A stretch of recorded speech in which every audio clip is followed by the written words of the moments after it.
All right, let's start in the ACC. That's your bread and butter. I got this question from Evan. If you'd like to submit a question, by all means, hit me up on Twitter at smclaughlincfb. What is a team outside the top 25 that could finish inside the top 15? I think there's at least one in every conference. I think there are three group of fives. Donno, I came up with three ACC teams that have this sort of potential. And by the way, this happens every year. We're going to talk about this more on tomorrow's show because we'll talk about a team that is in the top 10 preseason that could end the season unranked, and an unranked team that could end the season in the top 10. Because guess what? That happens just about every year in college football. Wild times. I start with Virginia Tech when I look at the ACC, and it's twofold. Number one, they're top 2 in the country in returning production. Number 2, they are returning a quarterback who, as long as he's able to develop the passing element of his game, I think can be good enough, and he's a dynamic runner, that being Kyron Drones, of course. I like their head coach, Brenty Pry. He's got him on an upward trajectory. I could see them as an unranked team getting in there. Their schedule, not brutal. Not incredibly brutal, not so hard that I couldn't see them winning. 9 games is probably the minimum that you would need. I also put from the ACC Louisville and SMU into this conversation. SMU is the most fascinating team in the ACC, even more fascinating than Miami.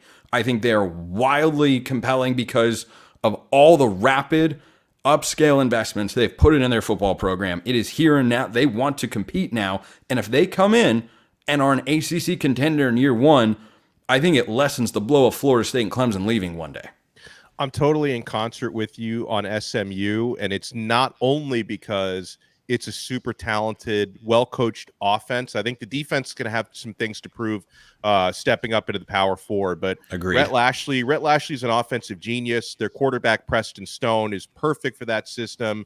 They've got weapons all up and down the field. They got a ton of speed all up and down the field. But then the other thing that works in SMU's favor is, Spencer, their schedule is, I think it's like in the 80s strength of schedule, 70s or 80s, according to the Phil Steele magazine. I was going through his whole ACC preview a couple weeks ago. Like they've got one of the easiest Power 4 schedules out there. Like they might have had a tougher schedule in the AAC last year than they have in the ACC this year. So that should do them wonders as well for SMU. So I think they could sneak up on a lot of people. I don't think that's a team that is ready to be like an actual contender for the ACC championship yet, because I think they'd probably get out muscled on the line of scrimmage by the top 3-4 teams in the conference. But I do think that's a team that can finish top 15, maybe top 25. I'm very bullish on them finishing in the top 25 because the schedule for them is cake.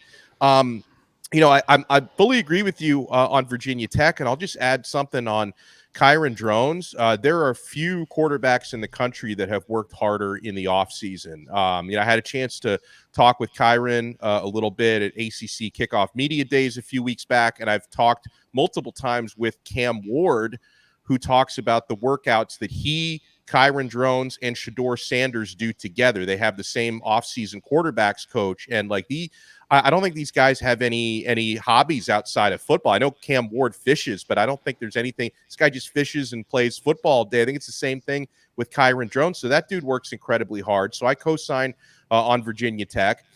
Louisville is super interesting because, we tough talked schedule, about, schedule. That's the thing. I hate their schedule. I think their ceiling is 9-3. I did their record prediction last week. I think they're probably 8-4 or 9-3, closer to 8-4. I think their ceiling's 9-3 because you look at their schedule and you're like, ooh, ow. Well, and the other thing with Louisville is that I think so much of their success is going to depend on the health of their starting quarterback because they're Tyler Shuck. If you can guarantee he's healthy, I think it's a big upgrade over Jack Plummer from last year. But that's a big if because and it's been a lot of fluky stuff. Like it almost feels unfair to call it like injury prone because when you break your fibula, I don't know if that's like a fluke. I think anybody, if you get hit hard enough, I think that's random. Yeah, I think it's random, but at the same time. But then why do the random injuries keep happening to him? You know, exactly. Like all the random injuries. Like this young man has been so snake bit due to injury. You know, when it comes to quarterback whisperer head coaches, he's got that now at Louisville with Brom. But you know, if he just hasn't shown he can get through healthy seasons yet, so I think a lot of their success is going to hinge on that. And then, like you said, there are certain teams in the ACC that have favorable schedules this year. We talked about SMU. We talked about Miami, who's got, a manageable schedule compared to what they usually have. But Louisville, the schedule gods were not kind to them. No, they most certainly were not. So I think those three could all be into the top 15 by the end of the year if they hit or get near their ceilings. In the Big Ten, I'm going with Nebraska, who I predicted on the show to go 9-3. You got a great defensive staff, promising young quarterback. Now, that's where my hesitation comes in is true freshman. He gets to ease into it a little, but they're good though. he could be really good. Could be really, really good. They have Colorado week 2. That's going to tell us a lot about Nebraska's season. I think they win that game. They're favored by about 6.5 points. It's in Lincoln, and they're out for revenge after losing 36-14 in Boulder last year. In the Big 12, I love this pick. I love it so much, I'm going to save it for the very end and get through the others. The SEC doesn't really have one because everyone that could be good is already ranked in the preseason top 25. Amen.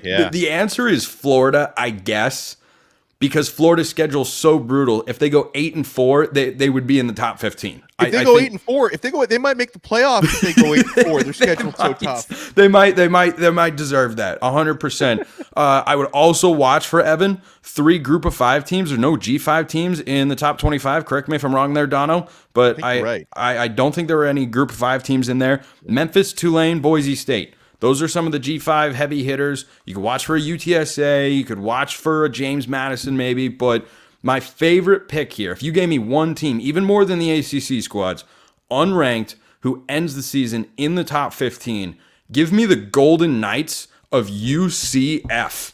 This is a program that is ready to be a Big 12 team that isn't just capable, competent. They've got a proven, winning, Power 5 starting quarterback. I love their head coach. Their transfer portal class rocks. Yeah. And you forget that last year, were they perfect? No. This is a team that played the Big 12 runners-up in Oklahoma State and throttled them the way most teams beat their FCS opponents. I think UCF could be just like SMU in the ACC, UCF could make that jump. They would be my number 1 pick for you're outside the top 25. You're going to end the season inside the top 15. Last week of the regular season, Donno, I have them beating Utah.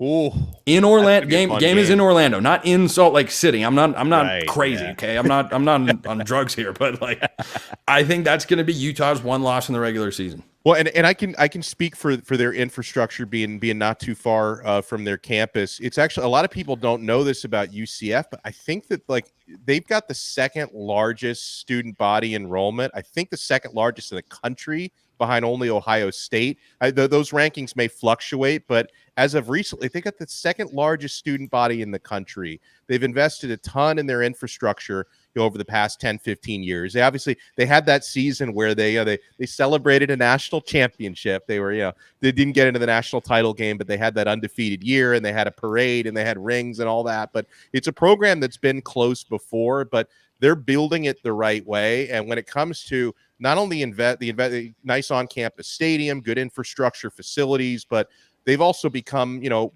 competitive players in the NIL space, which is obviously something that, programs need to be near the top in this era. So I could see that happening. I think this could be a year where they start to peak again. By the way, top 25 transfer portal class in 2024, the recruiting starting to tick up a little, top 30 in the class of 2025. I'm just saying, you watch out for those Golden Knights. There's a lot of recruiting talent in the Orlando area. I know that. Loaded. Loaded. Miami recruits yes, a ton of guys from there. Admittedly, you have to go up against Miami, and you have to go up against Florida and State. Florida Atlantic is down there, South Florida. There are a lot of schools down there, but now because they've gotten the invite to the Big 12, they are squarely the number 3 program in the state of Florida. And gosh almighty, I look at what the state of Texas has produced over the years. What's the number 3 football program in the state of Texas in the last 15 years? Probably TCU. Yeah. Probably like Texas, you'd say is, probably number 1, just kind of off the top. I mean, there are a lot of different factors you can look at. A&M has to be, they can recruit at a very, very high level, but then it's like TCU. What does TCU do? Oh yeah, they've gone to the national championship game. Yeah. So don't sleep on those nights. Alex Donno, Locked On ACC, Locked On Canes.